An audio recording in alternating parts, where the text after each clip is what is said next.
I have actually two success stories related to debt. We have, as a family, we have paid off our house. That was about 250,000.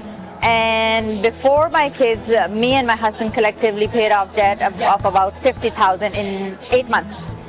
So the thing is that it's a story, and I would like to tell you just a little bit about it. When me and my husband got married, we were just living the same lifestyle that everybody's living. Like, we did not care about saving, and we were just, both of us were working, and we were living in an apartment. There was no goal of saving, and we did not have that in our minds that we can get to a point where the debt is gonna overcome our lives. And it actually got to a point. My car broke down, and when I tried to get a new car, at that moment I just wanted a new car, the good one, not just like a mediocre car. So when I went over there, and I realized that all our credit cards are like, there's nothing left on our credit cards, and all are full, and just the feeling of not being able to not being able to afford my, like, a necessity, because car was a necessity for me to get to work. That just hit me. I was like, okay, like, we have messed up our finances so bad that I cannot even afford my necessity. So that made me just stop and think about all the habits that we were having. And from that point on, I was like, okay, we have to pay off that debt, and we have to clear our credit cards just to be able to survive now. So that's when it all happened, and from there on, it was just like a constant lifestyle change that we made, and I don't think we have gone back. That's how we paid off our house, and that's how we got out of the debt, and from that point on, this has been the lifestyle.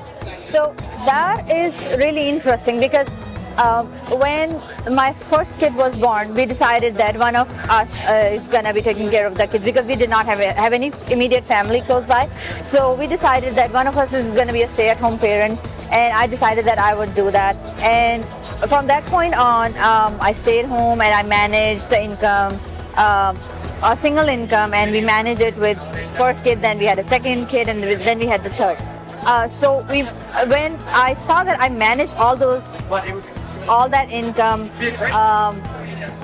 for a very long time, for about like 10 years, and I saw that if I can do it, then I can maybe help other people to do it, because I saw so many of my friends and family who were struggling with money.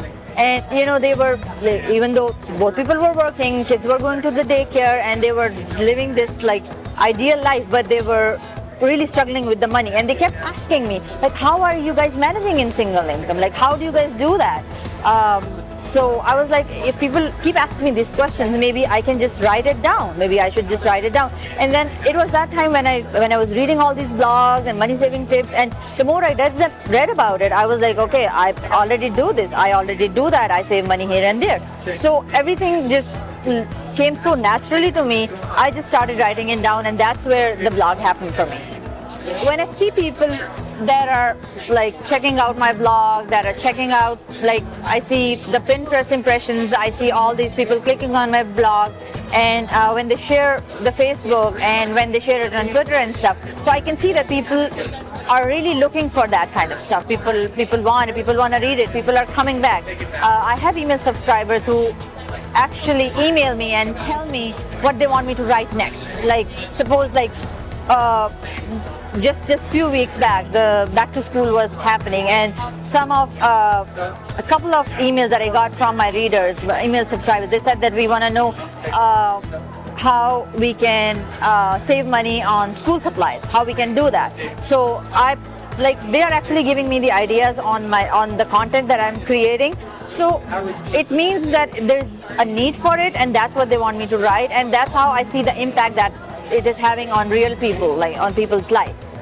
I would say my kids are still young. They are not too old. My oldest is 12, but the simple example that I can give you is right now she is like constantly arguing with me, because she just started middle school, and she's constantly arguing with me that I need a phone. I'm like, for one thing, like, there's another aspect to it, but the most important aspect that I want her to learn is that like you would want stuff, but you really actually do not need it. And she does not just want just a phone. She would want the latest iPhone, you know, the latest gadget, which has all the things, because it's the mindset that these kids have, and the parents feel the need to like give them just to make them feel better. Sometimes they're just, I think, like nothing against the working parents, but it's just that they are trying to compensate for the time that they cannot give to the kids. And plus there's like peer pressure, there's like cultural thing, kids have these updated phones and stuff. I actually have seen parents with the broken screen phones, but the kids have the latest gadget with them. So my thing is, I just want to teach them, like, we can get it, but like you have to justify. Like I've told my daughter, if you get so and so and so great, then you're gonna get it as a reward, but I'm not just gonna get it just for the sake of getting it. So either they earn it on their own, or they do something. Like my kids play golf, they play professional golf, so they have to reach a certain level in their golf to get to like something like that. So that's the thing. That's how I'm teaching, even like small things. I just like small thing like a muffin or a cupcake. It's not a big thing, but I would get them if they get like a good grade. They have to earn it. They're not just gonna get it, so they have to earn it.